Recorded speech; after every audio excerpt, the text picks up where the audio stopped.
Welcome to the Parentish Podcast, where experts at Children's Mercy Kansas City talk about the little everyday things parents experience with their babies, teens, and in-betweens. I'm your host, Maggie McKay. Joining us today is pediatric psychologist Dr. Joe Youngblood to talk about chores. Chores, something most of us, young or old, are not a fan of, but they have to get done. Right, Dr. Youngblood? That is absolutely correct. Well, welcome. It's great to have you here. I can't wait to hear some great advice and tips on how to get our kids into doing chores and not making it such a big deal like it sometimes can be. So, what do quote unquote age appropriate chores really mean? And why do they matter more than just keeping the house clean? I think age appropriate chores is important because you want to make sure you're picking something that your child is capable of doing. The other thing is chores are a lot more than just getting things done around the house. I love chores because it teaches kids independence, it teaches them responsibility. They feel like they're contributing to the house, and ultimately, you're preparing them for the future because one day they're going to have to be able to do these chores on their own without parents there. Right. I have some friends who started their little ones very early by making games out of like sweeping and using Windex and cleaning the windows. It's hilarious. And I have to say, they grew up to be very good cleaners and they have clean environments. But how can parents tell when their child is ready to start helping out? And what's a good first chore to try? So everybody develops at a different rate. And so I like to sort of take the child's lead. And so as early as two, when kids are able to walk around and be with you, involve them in what you're doing, even if it is as simple as you're unloading the washing machine and you're handing them the clothes and they're putting it in the dryer because it will get them involved. You already have to be doing the chore, and so you might as well have the child there with you to help them. That's a great idea. What are the most common mistakes parents make when introducing chores? And how can they course correct without guilt? I think one of the most common mistakes parents make when teaching children is not teaching them what they're supposed to do, just giving them the chore and turning them loose. Children learn by experience and watching parents. So I like to first do the chore with the child and then sort of describe everything that you're doing. And then you hand over little parts of that chore to the child so that they're doing it. And then, even after that, I like for parents to be present to kind of coach children and give them feedback on that because they can't do it if they haven't been taught. Absolutely. How do you balance teaching responsibility without turning chores into power struggles or punishments? It's hard, but you can definitely do it. I like to make chores be part of your daily routine. So everybody has routines. Children of all ages thrive on routine, consistency, and structure. So if chores can become part of that structure and routine, it will be beneficial. And then I like to tie chores to privileges that kids like. Young children really enjoy praise. When you get a little bit older, children are not quite as motivated, and you may have to tie chores to something like privileges. I know when my children were growing up, almost every chore had a time limit to it, and that could earn them a little bit of extra screen time because that's what they wanted at that age. That's a good idea.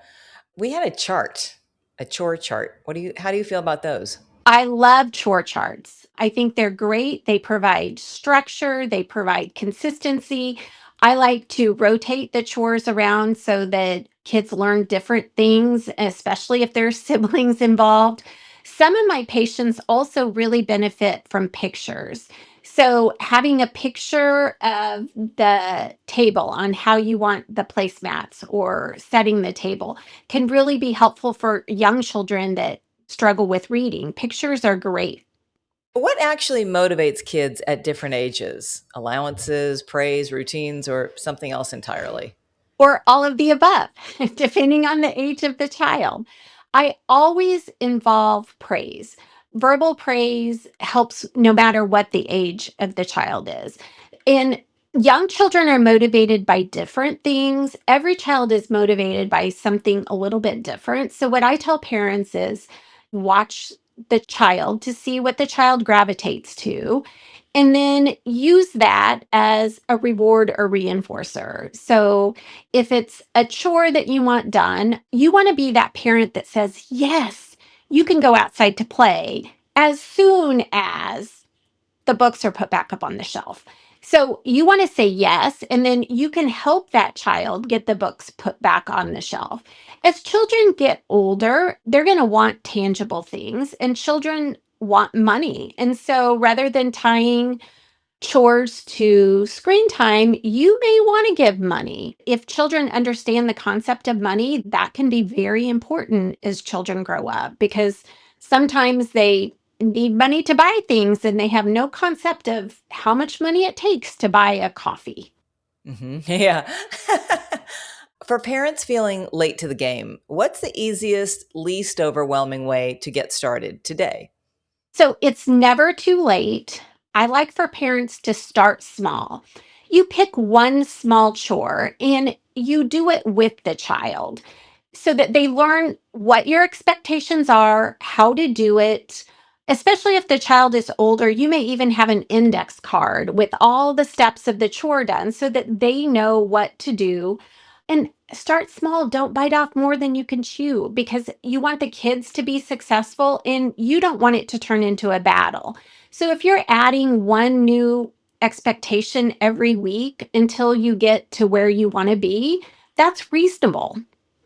So, Dr. Youngblood, what if your child's like 20 and you really dropped the ball? I mean, you said it's never too late, but I think like at 20, how do you reverse course and get them to start helping if you didn't do such a great job the first time around? Well, it's funny because I have a 21 and 22-year-old and they're home from college. And so it's never too late.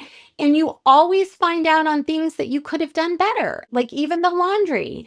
So your children may not sort the laundry quite the way you taught them. And so just doing some coaching and doing it with them. So my son was going to shove in a load of laundry. And I said, well, let's divide that up. And so we kind of did it together. And that one load turned into three.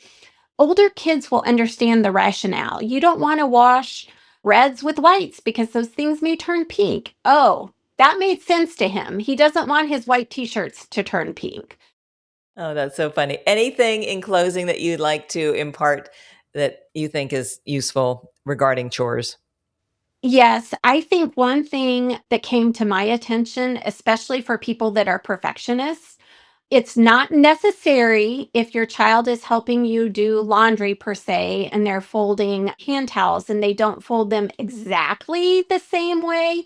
You don't have to refold them. So parents sometimes have to let go of perfection and just let the kids be successful and meet them where they're at.